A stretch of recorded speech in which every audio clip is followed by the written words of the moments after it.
មានកូននៅស្រុកអាមេរិកភាគទី10ភាគហ្នឹងណាគឺមិនត្រឹមតែបានមេរៀនល្អៗទេប៉ុន្តែជាពិសេសគឺបានលុយច្រើនជាងគេហើយរបស់ទាំងអស់សុទ្ធតែ brand new ថ្មីទាំងអស់ថ្នាក់ហ្នឹងគឺគេបង្រៀនទូទៅពាក់ព័ន្ធពីស្ត្រីមានផ្ទៃពោះនិងកូនមួយសប្តាហ៍យើងរៀនម្ដងហើយម្ដងយើងរៀន1ម៉ោងថ្នាក់ហ្នឹងគឺយើងរៀនតែ5 10បន្តិចទេថ្នាក់ហ្នឹងគឺយើងអាចរៀននៅតាមអនឡាញក៏បានយើងទៅផ្ទាល់ក៏បានបើសិនជាយើងរៀនអនឡាញគឺយើងបាន5 10ដុល្លារប៉ុន្តែបើសិនជាយើងទៅដល់ផ្ទាល់គឺយើងបាន20ដុល្លារតែបើសិនជាយើងទៅទាំងពីរអ្នកប្តីប្រពន្ធគុណជា2 40ដុល្លារក្នុងម្ដងភ្លេចបញ្ជាក់លុយទាំងអស់ដែលយើងទទួលបានគឺជា coupon ហើយ coupon ទាំងអស់ហ្នឹងគឺយើងយកមកទិញអីវ៉ាន់នៅក្នុង shopping boutique របស់គេហើយអីវ៉ាន់នៅក្នុងនោះទាំងអស់គឺពាក់ព័ន្ធអំពី baby item ទាំងអស់ហើយជាពិសេសអីវ៉ាន់នៅក្នុងទាំងអស់គឺថ្មីទាំងអស់ហើយស្អីក៏មានដែរខ្ញុំមកខំធ្វើមិនឲ្យបានទៅថ្នាក់មែនតើទោះបីជាឈឺជាអត់ងុយយ៉ាងណាក៏ដោយមិនមែនដោយសារតែលុយមួយមុខទេប៉ុន្តែដោយសារតែអ្នកដែលធ្វើការនៅក្នុងហ្នឹងបងប្អូនគឺគេមានក្តីស្រឡាញ់ខ្លាំងមែនតើហើយគេមានស្នាមញញឹមធ្វើឲ្យយើងមានភាពកក់ក្ដៅជាមួយគេហ្មង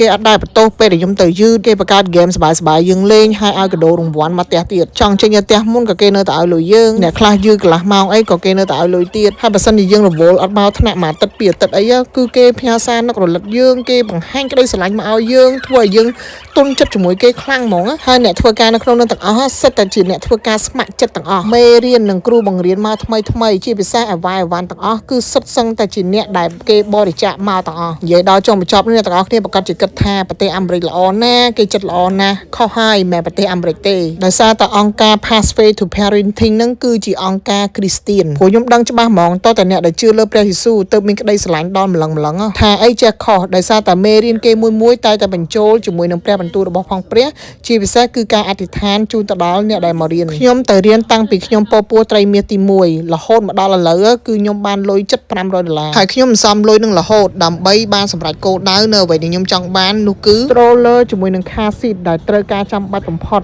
ហើយក៏មានតម្លៃខ្ពស់គួរសមដែរគឺរហូតទៅដល់350ដុល្លារហើយក៏ខ្ញុំជឿដែរតែគ្មានមិត្តភ័ក្តិបងប្អូនណាមកទិញអានឹងឲ្យយើងទេដោយសារតម្លៃវាថ្លៃពេកនៅសល់លុយខ្លះទៀតគឺខ្ញុំទិញអីវ៉ាន់ផ្សេងដើម្បីប្រគ្រប់សម្រាប់ត្រៀមគុនពេលមកដល់ខ្ញុំរៀនមេរៀនច្រើនមែនតើខ្ញុំមិនអាចរៀបរាប់នៅក្នុងវីដេអូនេះអស់ទេប៉ុន្តែអ្វីដែលខ្ញុំចង់ផ្ដាំអ្នកទាំងអស់គ្នាបើសិនជាអ្នកទាំងអស់គ្នារស់នៅក្នុងរដ្ឋ Minnesota សូមកុំភ្លេចទៅចុះឈ្មោះនៅក្នុង Pathway to Parenting បើសិនជាអ្នកទាំងអស់គ្នាមានតម្ងន់ហើយរឿងមួយទៀតដែលខ្ញុំចង់ផ្ដាំអ្នកទាំងអស់គ្នា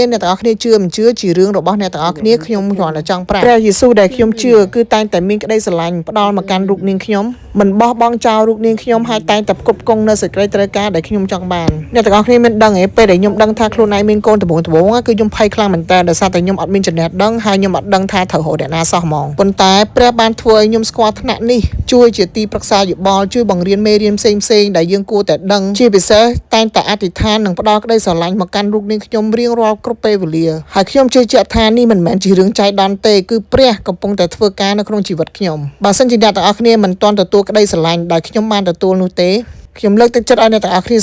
សាកមើលថាតើព្រះពិតជាដូចជាអ្វីដែលខ្ញុំនិយាយពិតមែនឬទេសូមព្រះប្រទានពរជួបគ្នានៅភាគទី11បន្តទៀតបាយ